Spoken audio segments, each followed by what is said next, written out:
In October 2025, 6 judges, a lawyer and several journalists disappeared overnight in Burkina Faso.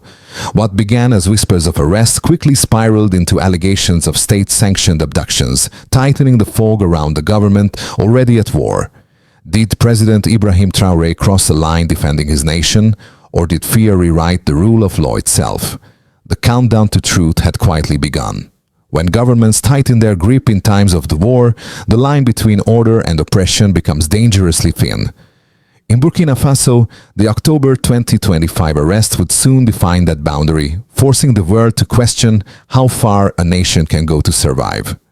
The disappearance of journalists and judges was not only a human tragedy, it was a signal of deeper fractures inside the state machinery. Each new claim from Human Rights Watch or local reporters pulled the story wider, demanding an explanation that never came.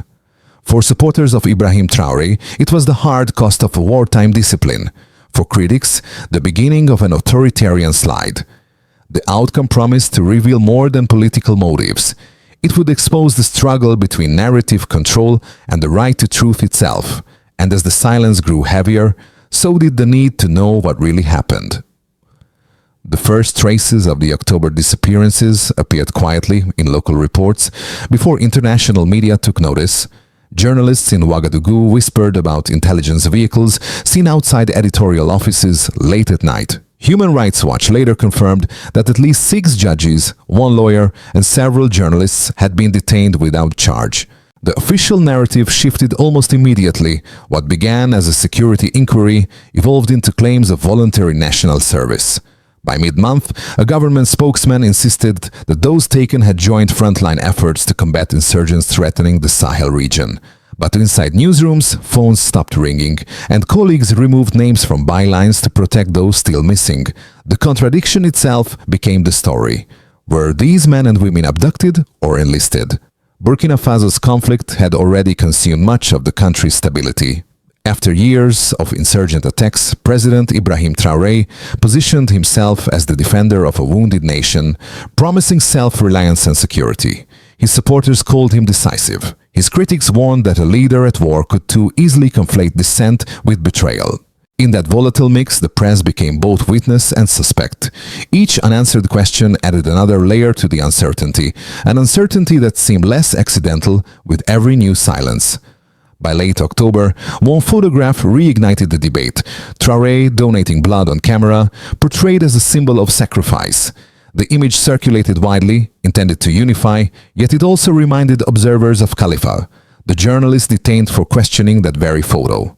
What was meant as proof of compassion had instead become evidence in a deeper argument about control. And beneath the noise, one truth resurfaced. The most dangerous thing in a war may not be the enemy, but the story itself. Among those watching the crisis unfold was a small circle of reporters still operating in Ouagadougou. One of them, Mariam S., had worked alongside 2 of the missing journalists and refused to abandon her post. Her own broadcasts grew cautious, shorter, more factual, but between the lines she left signals only insiders could read.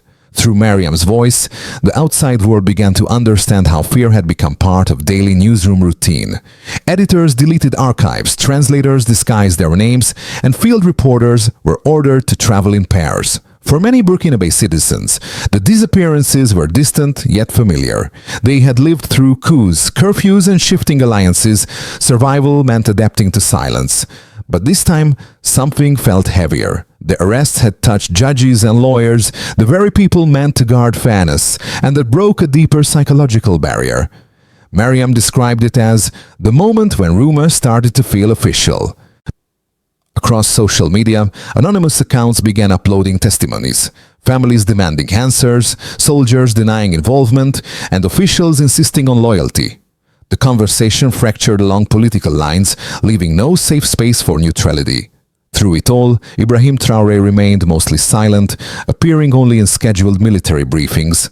Each appearance carried the same tone, calm, disciplined, unyielding, and that very composure magnified both trust and suspicion. In a country learning to survive uncertainty, silence had become the loudest command. The trigger came with a single leak. In early November 2025, a confidential memo surfaced online describing a temporary mobilization directive authorizing intelligence units to recruit civilians with strategic communication skills. The wording matched the timing of the October disappearances almost perfectly. Suddenly, the narrative of voluntary service no longer sounded improvised. It looked deliberate. Within hours, international agencies demanded clarification. Human Rights Watch repeated its allegations. Amnesty International called for an independent investigation. Burkina Faso's Ministry of Defense dismissed both as foreign interference. Local state media echoed the same message. In war, discipline comes before dialogue. The message resonated with some. After all, the country had lost hundreds of soldiers in the Sahel since 2023. To many, Traoré's firm stance seemed less about censorship than about survival. For others, it marked the end of the fragile trust that had made his revolution credible. The climax unfolded when footage appeared showing several missing journalists in uniform at the northern base. No sound, only images. Young men and women standing in line, rifles slung across their shoulders, faces unreadable. The government presented the video as proof of voluntary enlistment. Opponents saw it as confirmation of coercion. The truth was lost somewhere between pride and fear. Across the capital, the aftershock rippled through institutions. Court hearings were postponed indefinitely. Newspapers printed half their usual pages. Whispers of resignation spread among civil servants who feared that a single misstep might be branded disloyalty. Foreign correspondents began leaving the country, citing operational restrictions. Each departure deepened the isolation of those left behind. For Ibrahim Traoré, the moment was paradoxical. His image as the strong, uncompromising defender of sovereignty reached new heights among regional allies, even as his reputation abroad began to fracture. He had become, once again, both the symbol of resistance and the face of repression. The war for territory had quietly turned into a war for narrative control, and in that battle, every silence counted as a victory. Measured through the lens of human rights data, the October-November crackdown in Burkina Faso revealed a widening statistical gap between internal stability and civic freedom. According to Human Rights Watch's 2025 review, at least 6 judges, 1 lawyer, and 7 journalists were detained without trial, a 40% increase from similar incidents reported in 2024. The government, however, insisted that no official record of arrest exists, citing the detainees as participants in national defense integration programs. That discrepancy between 6 recorded abductions and 0 reported arrests became the defining delta of the case. Economic analysts noted a secondary ripple. Foreign media coverage fell by over 60% in the final quarter of 2025, correlating with the exodus of international correspondents. At the same time, national radio airtime devoted to security updates rose by 45%, reflecting a deliberate pivot towards state-controlled messaging. Each metric pointed to the same conclusion. While territorial losses to insurgents slowed, information losses accelerated. Social researchers describe the effect as narrative compression. Public debate narrowed. Discussions about corruption, social aid, and education dropped sharply in frequency on local media channels. Fear reshaped priorities, pushing daily economic struggles behind the fog of war communication.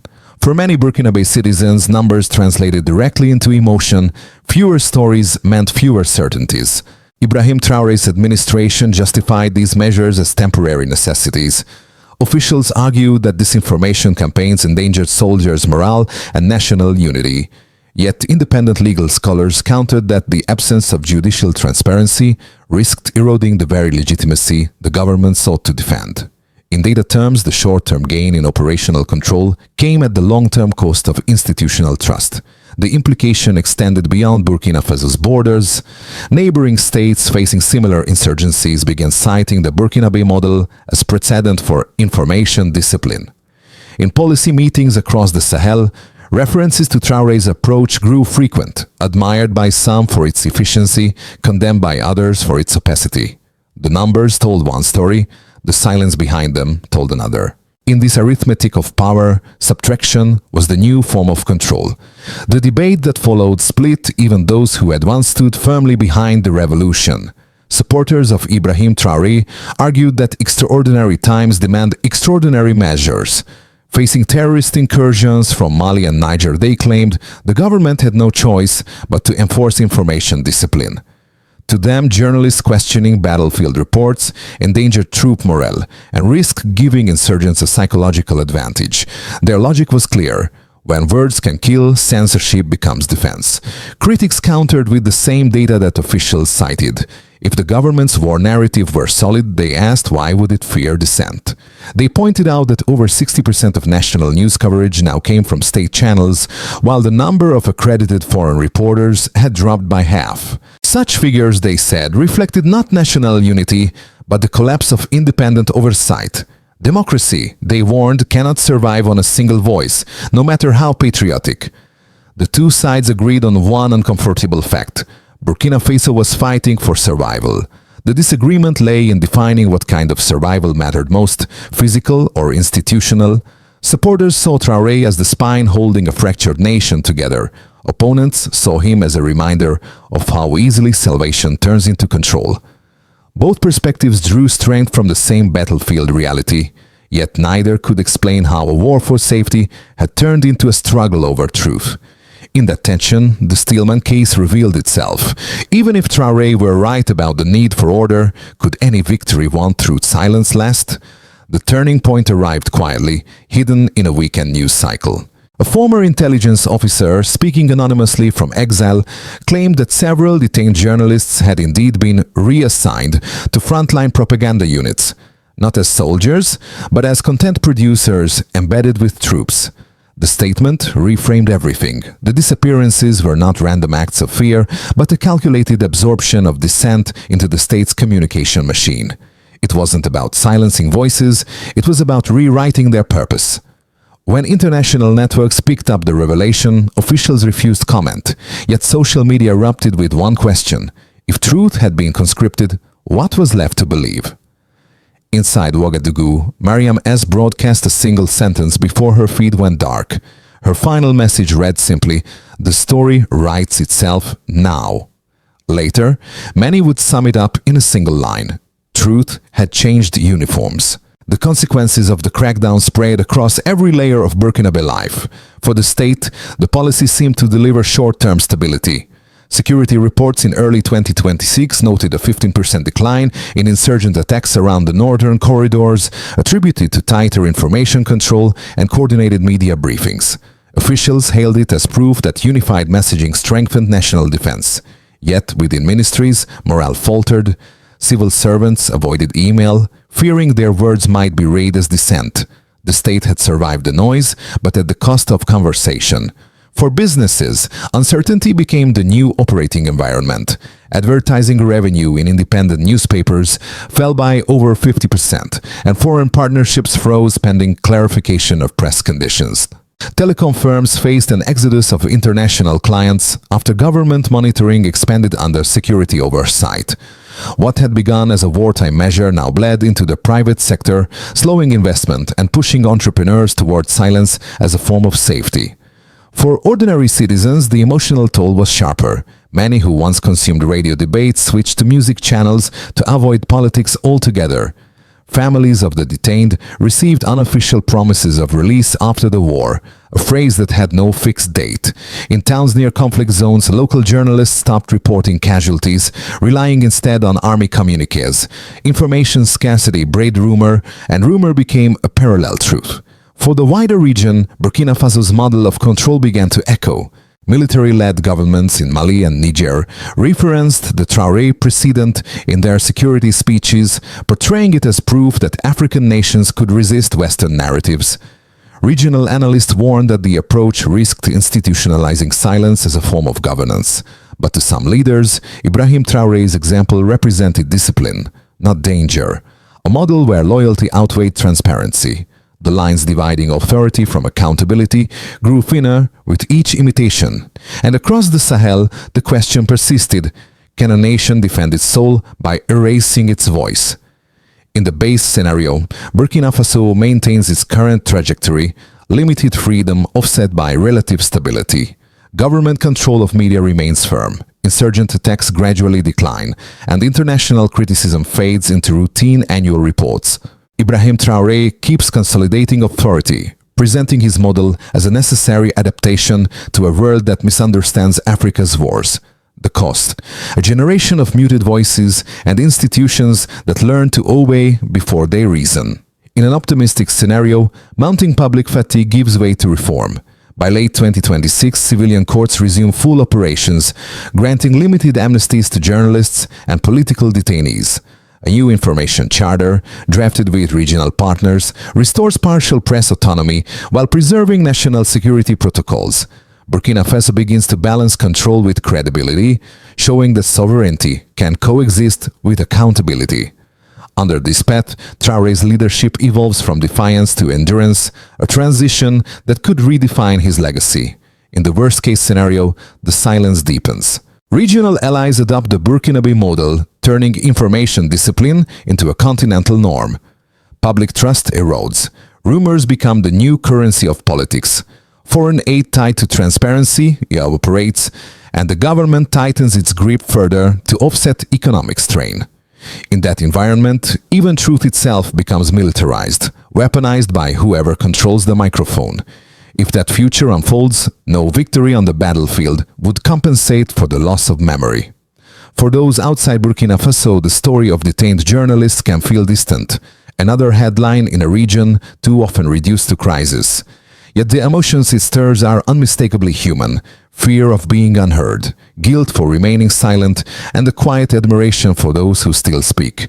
Mariam S., now presumed in hiding, became an unintentional symbol of that paradox. Her brief broadcasts, preserved by digital archives, remind listeners that courage sometimes sounds like restraint. Every citizen, whether in Ouagadougou or abroad, faces the same dilemma. How much truth can one hold before it turns dangerous? The answer rarely comes from governments. It begins in the habits of ordinary people, sharing, questioning, remembering. Ibrahim Traoré's rule may be judged by history as pragmatic or oppressive, but its emotional legacy belongs to those who lived it minute by minute. Even in silence, connection persists. Teachers whisper lessons about integrity, students trade banned articles through encrypted drives. Truth becomes an act of community rather than confrontation. And as one observer noted, when the news stops speaking, people start listening to each other again. Perhaps that is where the next revolution quietly begins, not with a march, but with a memory no regime can erase. If Burkina Faso hopes to restore balance between security and freedom, the path forward will demand both courage and design. The first step must be judicial visibility, publishing transparent timelines for all detentions, and restoring court oversight, even in wartime. Without that, every disappearance fuels the myth of impunity. Second, media rehabilitation must begin from within. Local journalists and state broadcasters could co-create a neutral verification bureau to fact-check war reports before release. Such collaboration would rebuild confidence without dismantling control. Third, regional accountability must complement national reform. Partnerships with Sahel neighbors through ECOWAS or the African Union could establish a joint mechanism for monitoring press conditions under security law. By setting shared rules, no leader, neither Ibrahim Traoré nor his counterparts, could claim exceptionalism. Fourth, digital literacy programs could help citizens distinguish propaganda from genuine reporting, empowering the public rather than punishing the press. This shift would move control from censorship to competence. Finally, symbolic gestures matter. Acknowledging those detained, even through silent clemency, would rehumanize governance and mark a turning point between fear and confidence.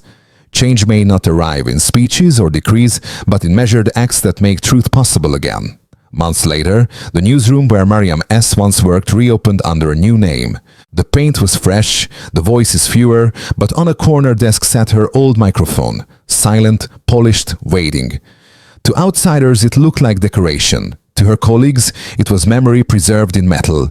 In his later speeches, Ibrahim Traoré invoked the idea of discipline as destiny, echoing the same calm tone that had once reassured a frightened nation. Yet each phrase carried the ghost of those who had spoken before control became law. The revolution he led had restored territory, But it had also redrawn the map of speech. Mariam's microphone remains a quiet monument to that exchange, order for openness, silence for survival. And in its stillness, one truth endures. Every government can command loyalty, but none can command remembrance. Across Burkina Faso, the echo of the missing voices lingers beyond politics. Children in classrooms recite fragments of news reports once aired by those who vanished. Teachers call it the history between the lines. For many, that memory is both wound and warning, a reminder that silence too has a cost. Outside the country, the debate continues. Was Ibrahim Traoré's firmness a shield or a shroud? Every argument loops back to the same truth. Power can protect a nation, but it cannot define its soul. Perhaps that is the legacy unfolding now. A country rebuilding its faith in words, one cautious sentence at a time.